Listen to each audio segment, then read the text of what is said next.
আজকে ২০শে ফেব্রুয়ারি আর এমন কোনো জায়গা ছিল না যেখানে বৃষ্টি হয়নি।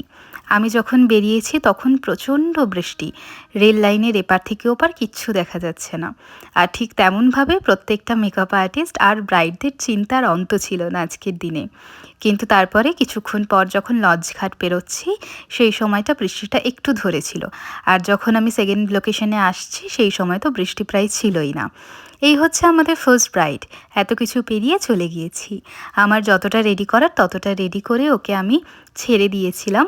আর এই পুরো যতটুকু এখন দেখছো ততটাই আমি ওকে রেডি করে এসেছিলাম। দেখতেই পাচ্ছ ওকে কতটা মিষ্টি লাগছে, আর ওর হাসি দেখেই বুঝতে পারছো। খুব মিষ্টি ব্রাইড ছিল। কেমন হয়েছে বা কেমন লাগছে সেটা জানিও। পরে অবশ্যই ফটোতে তোমাদের সাথে শেয়ার করব। আর এই হচ্ছে আমাদের সেকেন্ড ব্রাইড। ভীষণ টেনশনে ছিল। তারপরে এই ফুল লুকটা আসার পরে সকলে বলেছে খুব ভালো লাগছে। ও বলেছে। আর তোমরা জানিও যে দুজনকে আজকে কেমন লাগছিল।